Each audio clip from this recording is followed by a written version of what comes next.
वक्त देख रहे हैं आप और मैं हूं आपके साथ लता। देश में चुनावी माहौल है, गारंटी का मौसम है, हवाएं हर दिन अपना रुख बदल रही हैं, फिजाओं में वादों का दौर चल रहा है। बीजेपी जहां 400 पार की गारंटी के साथ चुनावी रण में अपना दमखम दिखा रही है, तो वहीं कांग्रेस नए नए वादे जनता के सामने रख रही है। लोकसभा चुनाव को लेकर कांग्रेस ने घोषणा पत्र जारी कर दिया है। इसे न्याय पत्र का नाम दिया गया है। मैनिफेस्टो में कांग्रेस ने बड़े चुनावी वादे किए हैं। इसमें 25 तरह की गारंटियां दी गई हैं। वहीं बीजेपी का इस पे कहना है कि जो कहती है वो पूरा करती है। दूसरी पार्टियों की तरह घोषणा पत्र जारी नहीं करती, हम तो संकल्प पत्र लेकर आते हैं। और इसी बीच सवाल ये है कि क्या रोजगार का मुद्दा वाकई जमीनी सच बनेगा या फिर चुनावी गोटी बनकर रह जाएगा। करेंगे इस मामले पर चर्चा, लेकिन उससे पहले हमारी ये खास रिपोर्ट देखिए। चुनावी बाजार सज गया है भैया, स्टॉल भाषणों का लगा है और जनाब दावों की सेल में वादे चवन्नी अठन्नी से थोक के भाव में मिल रहे हैं। लूट लो भैया लूट लो, सस्ते में लूट लो, सामने वाले से भी आधे रेट में लूट लो, अरे छोड़ो भैया मुफ्त में लूट लो। महंगाई बेरोजगारी चरम पर है तो क्या हुआ, हम कम करेंगे पर शर्त है सत्ता की कुर्सी दे दो। पहले वाले ने भी यही कहा था, उससे पहले वाले ने भी यही कहा, अब वाले भी यही कह रहे हैं। ये सिलसिला बदस्तूर जारी था, जारी है और जारी रहेगा। कोई संकल्प पत्र लाया है, कोई घोषणा पत्र लाया है, चुनाव आया है भैया, चुनाव आया है। कांग्रेस ने लोकसभा चुनाव के लिए अपना घोषणा पत्र जारी कर दिया। कांग्रेस ने अपने घोषणा पत्र में 5 न्याय और 25 गारंटी का वादा किया है। कांग्रेस नेता सोनिया गांधी, पार्टी अध्यक्ष मल्लिकार्जुन खड़गे और पूर्व अध्यक्ष राहुल गांधी समेत कांग्रेस नेताओं की मौजूदगी में कांग्रेस मुख्यालय में घोषणा पत्र जारी किया गया। कांग्रेस के अनुसार घोषणा पत्र में पार्टी के 5 न्याय, हिस्सेदारी न्याय, किसान न्याय, नारी न्याय, श्रमिक न्याय और युवा न्याय को शामिल किया गया।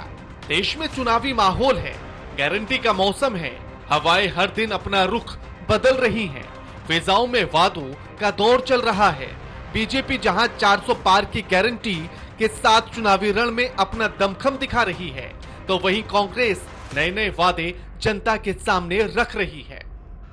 प्रधानमंत्री नरेंद्र मोदी शुक्रवार को एक बार फिर राजस्थान पहुंचे और चूरू जिले में जनसभा को संबोधित किया।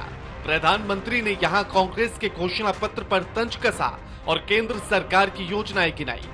प्रधानमंत्री नरेंद्र मोदी ने कहा, बीजेपी जो कहती है वो पूरा करती है, दूसरी पार्टियों की तरह घोषणा पत्र जारी नहीं करती, हम तो संकल्प पत्र लेकर आते हैं। भाजपा जो कहती है वो जरूर करती है।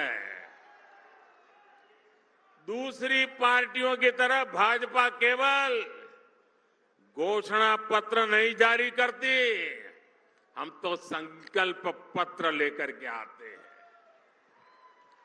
2019 में हमने जो संकल्प पत्र जारी किया था उसके ज्यादातर संकल्प पूरे हो चुके हैं और 2 साल कोविड के संकट के बावजूद भी मोदी ने आपको जो वादा किया था वो वादा पूरा करने के लिए एड़ी चोटी का जोर लगा दिया है। बीजेपी की गारंटी, कृषि सम्मान निधि, स्वच्छ भारत मिशन, प्रधानमंत्री गरीब कल्याण योजना, राम मंदिर, धारा 370, 3 तलाक, 80 करोड़ लोगों को मुफ्त राशन, जल जीवन मिशन, विश्वकर्मा योजना, हर घर नल योजना। वहीं कांग्रेस नेता राहुल गांधी का कहना है कि यह चुनाव लोकतंत्र और संविधान को बचाने का चुनाव है। तो चुनाव है, ये लोकतंत्र को और संविधान को बचाने का चुनाव है। एक तरफ एनडीए नरेंद्र मोदी जी जो कॉन्स्टिट्यूशन पर आक्रमण कर रहे हैं,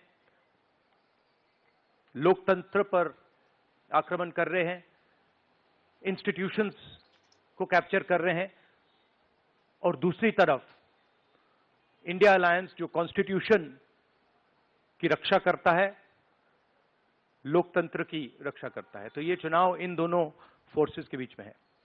लोकसभा चुनाव 2024 इतने बड़े बड़े वादे किए जा रहे हैं, क्या नेताजी चुनाव जीतने के बाद उन वादों को याद रखेंगे या होगा वही जो हर बार होता है, सिंहासन पर नेताजी पैरों तले जनता? क्या रोजगार का मुद्दा वाकई जमीनी सच बनेगा या सिर्फ चुनावी कोटी बनकर रह जाएगा? क्या जीतने के बाद भूल जाएंगे चांदी की थाली में खाने वाले कि देश में कहीं गरीब भूखा भी सोया हुआ है? Bureau report, AMV network. तो 5 न्याय और 25 गारंटियों के जो है सहारे अब कांग्रेस पार्टी 2024 के लोकसभा चुनाव में अपनी नैया पार लगाने के मूड में दिखाई पड़ रही है, जिसको लेकर जो है आज मैनिफेस्टो में साफ तौर पर कई बड़े बातें कांग्रेस की तरफ से की गई, जिसमें 5 न्याय, जिसमें जो है महिला, युवाओं और बुजुर्गों पर खासा फोकस किया गया, बेरोजगारों पर भी खासा फोकस करते हुए साफ तौर पर कई बड़े ऐलान किए हैं, जिसमें युवा न्याय, नारी न्याय, किसान न्याय और श्रमिक न्याय के अलावा आपको बताएं कि इसके अलावा कई बड़ी बातें कांग्रेस पार्टी के मैनिफेस्टो में आज की गई। हिस्सेदारी न्याय। तो अब सवाल दरअसल ये खड़ा होता है कि जो 5 न्याय और 25 गारंटियों के सहारे अब जो कांग्रेस पार्टी अपनी बिसात बिछाने की कोशिश कर रही है, क्या आगामी चुनाव में इसका फायदा जो है जनता इस पार्टी को दिला पाती है? क्योंकि अगर बीजेपी की बात करें तो बीजेपी पूरी तरह से संकल्प पत्र के नाम पर जो है साफ तौर पर कांग्रेस पार्टी से टक्कर लेने के मूड में है, जिसमें कई बड़े जो फैसले हैं बीजेपी की तरफ से जो किए गए हैं उनको गिनाने की कोशिश की जा रही है, भुनाने की कोशिश की जा रही है। तो इसी पर हम खास चर्चा करेंगे। हमारे साथ 2 खास मेहमान जुड़ गए हैं। हमारे साथ बीजेपी नेता शुभेंदु शेखर अवस्थी जुड़ गए हैं, आपका मैं स्वागत करना चाहूंगी। इनके अलावा मेरे साथ जो है राजनीतिक विश्लेषक डॉक्टर अजय तिवारी जुड़ गए और थोड़ी देर में कांग्रेस नेता अनवर मिर्जा भी हमारे साथ जोड़ेंगे। तो सबसे पहले शुभेंदु जी, जिस तरीके से 5 न्याय और 25 गारंटियों का जो है मैनिफेस्टो कांग्रेस की तरफ से जारी कर दिया गया है, क्या कहिएगा? पहले इसमें क्या प्रतिक्रिया आपकी? संकल्प वर्सेस जो न्याय पत्र की बात चल रही है, इस पर आपकी पहली प्रतिक्रिया। नाम वो कुछ भी दे, काम क्या करना है उस पर डिपेंड करता है। आजकल न्याय बहुत चल रहा है, गारंटी बहुत चल रही है, इसलिए उसका न्याय पत्र नाम रखें या गारंटी उसमें रखें, कोई बहुत ज्यादा फर्क नहीं है। और कांग्रेस की दी हुई सभी गारंटियों को हम पिछले 10 सालों में जूझ रहे हैं। जो 70 सालों में उन्होंने गारंटियां इस देश को देके गए, चाहे वो करप्शन की हो, चाहे वो इंफ्रास्ट्रक्चर की हो, और फिर हर तरीके का काम करने का तरीका, विदेशों के ऊपर कनेक्ट बनाना, भारत को आत्मनिर्भर ना बनाना, कमीशन पे लगे रहना, ये सब चीजों की जो गारंटियां उन्होंने 70 सालों में दी हैं, 10 सालों से हम उससे ऊपर निकल के आ पा रहे हैं। और लता जी, मैं आज पढ़ रहा था उनकी सबसे पहले गारंटी थी कि वो नेशनल वाइड कास्ट सेंसस कराएंगे। तो इससे पहले कास्ट सेंसस 51 में, फिर 70 में, 80 में, 90 में, 61 में भी, और मंडल कमीशन की जो रिपोर्ट्स भी आई उसको कभी उन्होंने कंसीडर नहीं किया। और 2011 में तो उन्होंने कास्ट सेंसस करवाया, पर उसकी रिपोर्ट तब भी नहीं डाली। जब 2011 में उनकी सरकार थी तो कास्ट सेंसस का जो रिपोर्ट थी उसको डालना चाहिए था। मेरे को याद आता है उस समय पर अजय माकन जी और उस समय के गृह मंत्री सिंधे साहब ने कहा था कि यदि ये रिपोर्ट सरफेस हो जाएगी तो भारत के बहुत सारी जो कास्ट है उसमें आपस में झगड़ा चालू हो जाएगा। तो 2011 में वो ये मानते थे, ये ऑफिशियल स्टेटमेंट है अजय माकन का भी, हाँ। और इनका भी, सिंधे साहब का भी।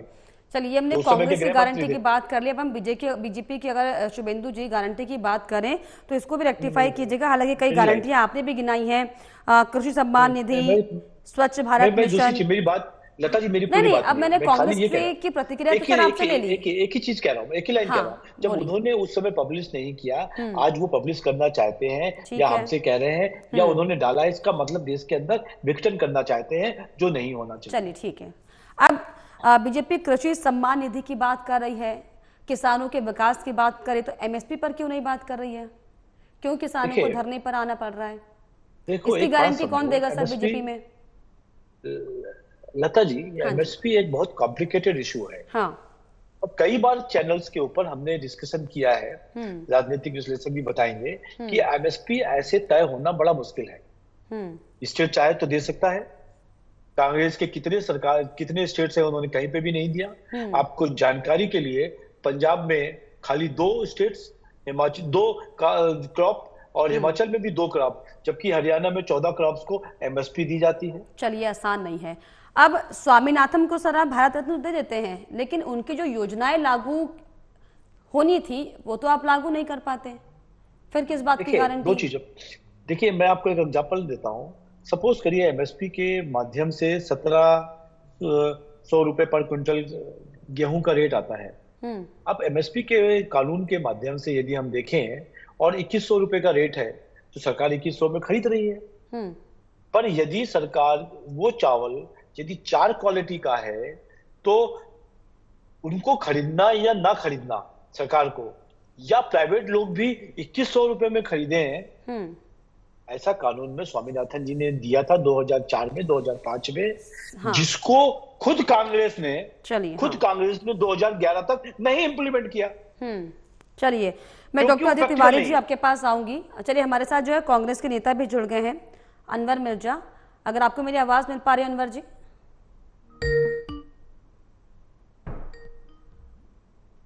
अनवर जी, आपको मेरी आवाज मिल रही है क्या? हेलो। हाँ, आपको मेरी आवाज मिल रही है अनवर जी?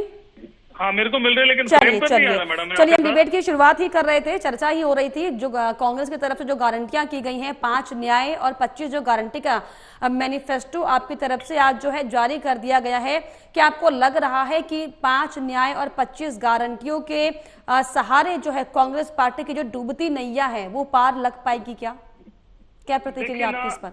ना कांग्रेस डूबी पार्टी थी ना डूबी है। हाँ, कांग्रेस ने हमेशा गरीबों की आवाज को उठाया और गरीबों की आवाज को उठाएगी। हम आजादी के बाद से सबसे पहला जो मैन्युफैक्चर आया था जवाहरलाल नेहरू जी के टाइम पर, जब भी गरीबों के लिए आवाज उठाई, और आज देश के अंदर जो कामयाबी है, 70 साल की जो मेहनत है, वो कांग्रेस की देन है, इसमें कोई शक नहीं है, ये आप मानिएगा। गरीबों के लिए राशन की सुविधा हो या किसानों के लिए कोई सुविधा हो, बेरोजगारी की सुविधा हो या महंगाई की सुविधा, हमेशा कांग्रेस ने हर चीज को समझा, परखा और हर चीज के लिए तैयार खड़ी रही है। हम जुमलेबाजी वाली सरकार नहीं है कि 2013 में क्या जुमला था। अगर जुमलेबाजी वाली आप पार्टी नहीं है अनवर मुझे बोलने दीजिए, तो मुझे बोलने दीजिए। आपने सबको मौका दिया, नहीं, आप बात ही ऐसे कर देते हैं ना सर। 1 मिनट का मौका दीजिए। हाँ, चलिए, लीजिए समय। मैडम, जुमलेबाज मैंने इसलिए बोला कि 2013 के जुमले आपको याद होंगे और 2019 के जुमले याद होंगे, इसलिए मैंने आपको बात बोली है। और बीजेपी के प्रवक्ता बैठे होंगे तो वो भी सुन लेंगे। 2013 के अंदर देश के प्रधानमंत्री ने क्या कहा था? महंगाई सर से चढ़ गई। कितने रुपए सिलेंडर था? 450 रुपए। पेट्रोल कितने रुपए था? 65 रुपए। सरसों का तेल कितने था? 100 रुपए से नीचे था। डीजल का रेट भी बहुत सस्ता था। लेकिन 2013 के अंदर इन्होंने कहा कि हम आएंगे तो हर चीज को कम कर देंगे। सिलेंडर का रेट देख लीजिए, पेट्रोल का रेट देख लीजिए, सरसों का तेल का रेट देख लीजिए। बढ़ती महंगाई, बेरोजगारी को भी आप थोड़ा सा ध्यान में रख लीजिए। किसानों की बात करते थे, मैं छोटा सा कमेंट शुभेंदु जी से लूंगी, उसके बाद में आऊंगी डॉक्टर अजय तिवारी जी के पास। शुभेंदु जी, जवाब दीजिए। जुमले वाली पार्टी आप कह रहे हैं कांग्रेस पार्टी को, लेकिन कांग्रेस कह रहे जो आपने जुमला फेंका था आप उसे तो अब तक समेट ही नहीं पाए।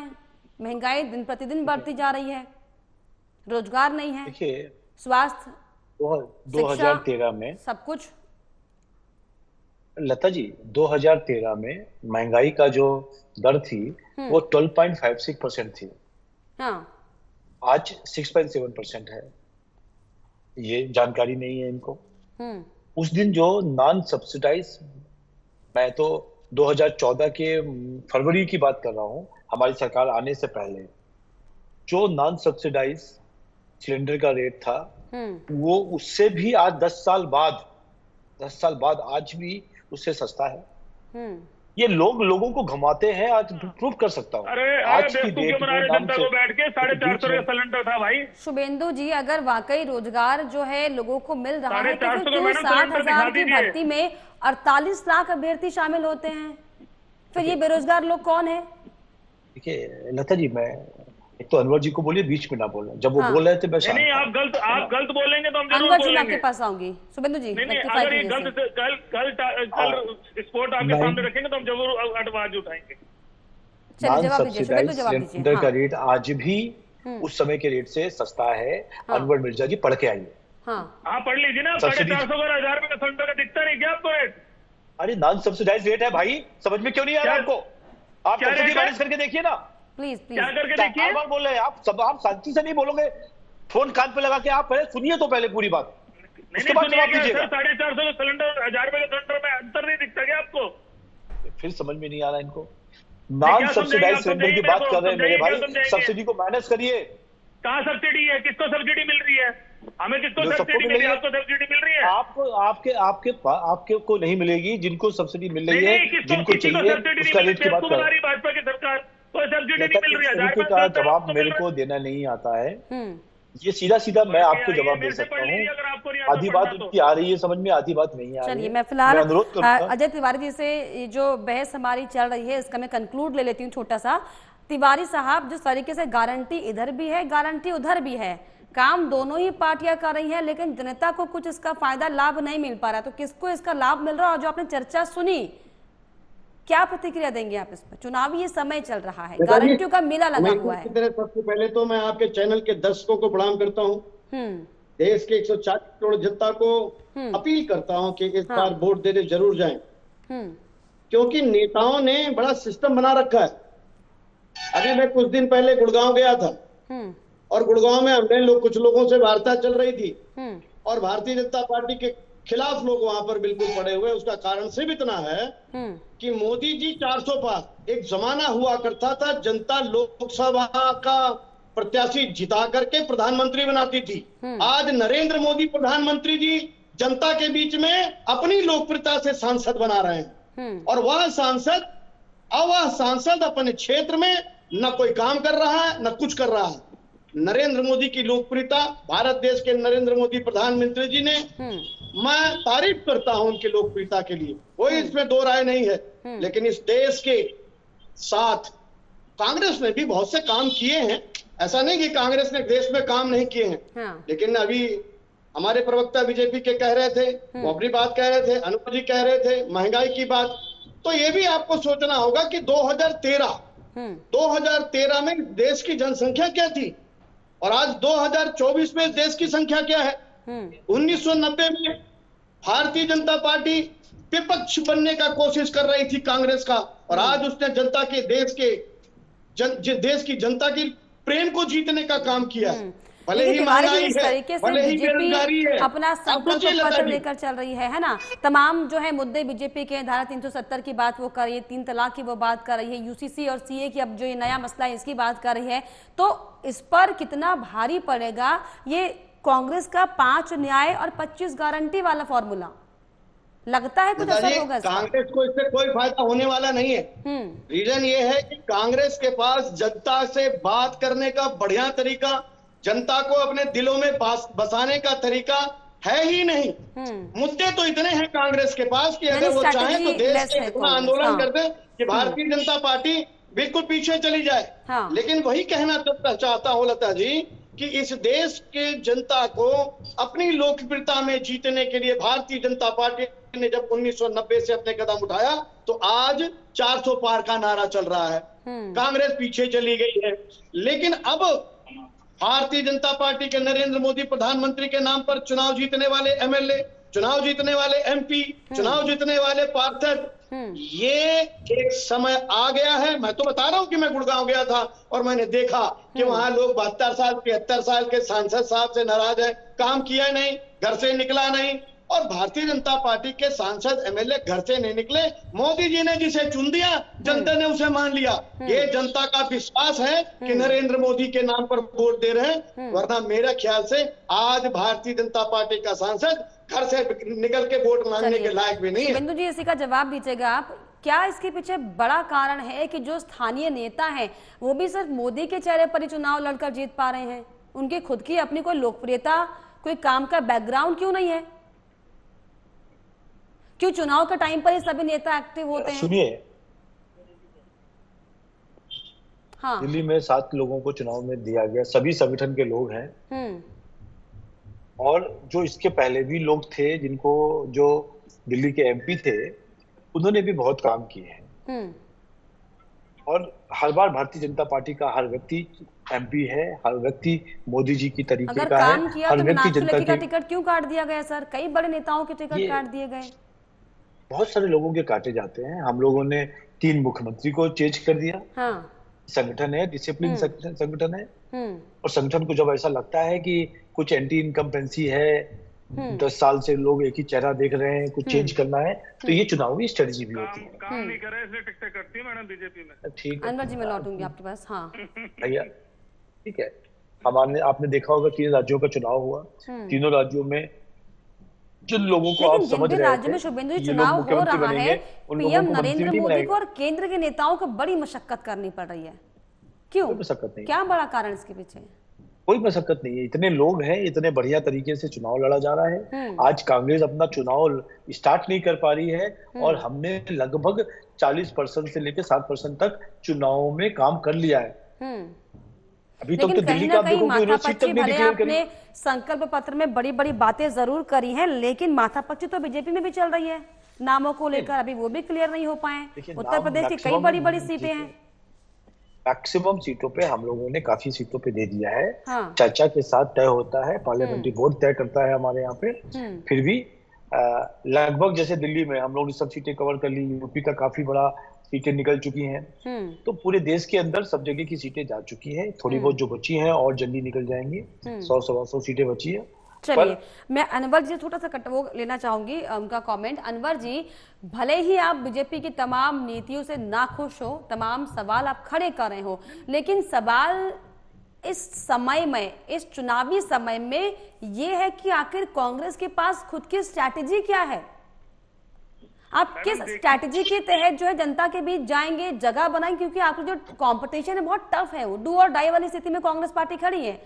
नहीं, बिल्कुल आपकी बात को सर माथे पे लेंगे। हाँ। आप पहले भी देखिए और अब भी देखिए, 2013 में और 2019 के अंदर, फिर 2019 से 24 तक। हाँ। जो कांग्रेस ने अपने वादे करे, कांग्रेस अपनी बात पर आगे बढ़ती रही, लेकिन हमने जुमलों की बात नहीं करी। हमने 2 करोड़ नौकरियों की बात नहीं करी। कहां पर आपको आगे बढ़ने का मौका मिला सर? ना आप 14 में आए, ना आप 19 में आए। नहीं, तो हमने झूठ नहीं बोला ना, हमने झूठ नहीं बोला जनता से। हमने जनता से ये नहीं कहा कि अब ये वादे नहीं करेंगे। इन्होंने मैन्युफैक्चर बनाया, 100 स्मार्ट सिटी, 2 करोड़ नौकरियां, बेरोजगारी, महंगाई बढ़ रही है, उसको कम करेंगे, हर चीज को करेंगे, कुछ नहीं कर पाए। अब जुमलेबाजों की सरकार जुमलाबाज बोलेगी और पब्लिक उसमें बह जाएगी, तो उसमें मैं तो नहीं कह सकता कुछ भी। लेकिन हम पब्लिक के पास गए, वही 2019 के अंदर जो मेरे भाई अभी कह रहे थे कि 3 राज्य हम जीते थे, वो 2019 लेकिन मिर्जा साहब कहीं ना कहीं आप ये समझते हैं कि कांग्रेस पार्टी को बहुत ज्यादा, सिर्फ मजबूत नहीं, बहुत ज्यादा मजबूत होने की जरूरत है। हम बिल्कुल बीजेपी से टक्कर लेने के लिए भले ही आपने गठबंधन बनाए, हम जमीन पर उतरे हैं। हाँ। हमारे राहुल गांधी मेहनत कर रहे हैं, लोगों के बीच जा रहे हैं, लोगों से, जनता से पूछ रहे हैं। आज कांग्रेस का वोट बैंक उठ चुका है। कांग्रेस गली गली कूचे जा जाकर लोगों से संपर्क कर रही है, लोगों को बता रही है कि बीजेपी ने जो 10 साल जुमलेबाज की सरकार जो चली थी, जुमलेबाजी कर करके जो चलना चाहते थे, वो जुमलेबाज की सरकार नहीं चलेगी। अब जनता अपना हिसाब मांगेगी। 2024 के अंदर बिल्कुल हो जाएगा। ये जो 405 का अभी प्रवक्ता साहब कह रहे थे, भैया 400 पार का क्या है? 543 सीटें, 550 जीत जाइए ना, जब आपने सारा काम कर रखा है। क्यों परेशान हो रहे हैं? क्यों अजीत पवार को खरीद लेते हैं? आप लोगों ने पूरा गठबंधन किया है मोदी से लड़ने के लिए, बीजेपी से लड़ने के लिए, तो कितनी सीटें आप एक्सपेक्ट कर रहे हैं? आपको लग रहा है कि इस गठबंधन का फायदा मिलेगा क्या इंडिया गठबंधन को? बिल्कुल गठबंधन का फायदा मिलेगा। इंडिया गठबंधन मजबूती के साथ लड़ेगी, मजबूती के साथ जीतेगी। चलिए, यही सवाल मैं अजय से भी पूछूंगी। हाँ। जनता के सवाल, मैडम छोटा सा सवाल ले लीजिए उसके बाद। ये 400 कह रहे हैं, मैं इनसे कह रहा हूँ कि 400 आपको नहीं मिलेगी। अब जनता आपसे प्रश्न हो चुकी है, जनता आपको 400 नहीं करेगी। अब आप ये सोचिए कि आप बहुमत भी लिए हैं तो बहुत बड़ी बात है। आप ये देखिए, जो भ्रष्टाचारी होता है उसको ये सरफ वाली मशीन में डालते और साफ कर लेते हैं। अजीत पवार के लिए क्या कहते थे, अशोक चौहान के लिए क्या कहते थे, उज्ज्वल साहब के लिए क्या कहते थे? सब चोर, सब डकैत। लेकिन आज इनकी पार्टी में चले गए तो सब ठीक हो गए। ये जो चाहना है, जो करना है, लेकिन दुर्भाग्य में तो यही है ना मिर्जा साहब कि आप लोग इसका मुद्दा भी नहीं बना पाते। इलेक्टोरल बॉन्ड का मुद्दा आप नहीं बना पाए। जो आप ये समस्या ऐसी बात की तो है, विपक्ष कमजोर है, जिसका फायदा सत्ता पक्ष को मिल रहा है।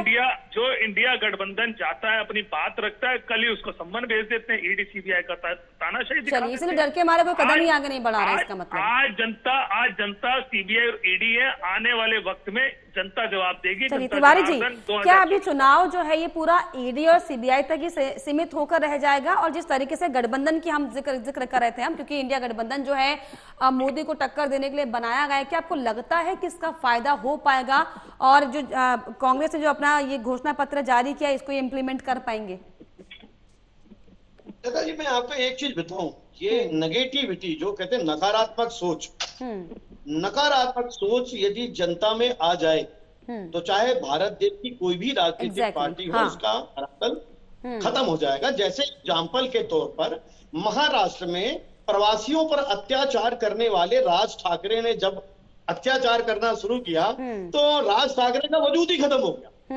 और आज अरविंद केजरीवाल, जो मतलब भाजपा ही जिसको प्रोजेक्ट करके लाई थी अन्ना हजारे को कांग्रेस के खिलाफ, उस अरविंद केजरीवाल ने आपको देखिए कि दिल्ली और पंजाब में प्रवासियों के बल पे ही सरकार बनाई। और अब प्रवासी ये सोच रहा है कि हमारा जनाधार कहाँ है, जाति जनगणना हो रही है तो प्रवासी किस जात का है। आप देखिए लता जी, भारत देश के 80% राज्यों की स्थिति ये हो गई है कि आज महाराष्ट्र में संख्या कितनी ज्यादा जो काम करने वाले हैं, जो मजदूर है। देखिए, बाहर नेता हो चाहे कोई भी पार्टी हो, वो मजदूर गरीब के लिए ही आवाज की बात करते हैं और मजदूर और गरीब को फायदा होता है। पूरा सियासी खेल है नैरेटिव के ऊपर, किसकी कितनी छवि, कितना लोकप्रिय वो है। हाँ, नहीं, असल में देखिए वो प्रवासी व्यक्ति जो एक राज्य से 29 मतलब दूसरे राज्य में आकर के रहता है, वो काम करता है, उस राज्य के विकास में योगदान करता है, पर उसके बारे में ना कोई सम्मान की बात है, ना उसकी सुरक्षा की बात है, ना उसके समानाधिकार की मुद्दों की बात ना हो, लेकिन एक नैरेटिव ऐसा सेट किया जाता है कि जो माहौल है वो उसके पक्ष में बन जाता है, जिसका साफ तौर पर असर जो है हम देख रहे हैं कि बीजेपी की लोकप्रियता जिस तरीके से बढ़ रही है, लोगों को मुद्दा ढूंढने की जरूरत ही नहीं पड़ रही, वो तमाम आंख बंद करके वोट डाल रहे हैं। फिलहाल बहुत शुक्रिया आप तीनों मेहमानों का चर्चा में शामिल होने के लिए, अपनी बातों को जो है हमसे साझा करने के लिए, दर्शकों तक पहुंचाने के लिए। और इसी के साथ इस खास प्रोग्राम में, इस डिबेट में इतना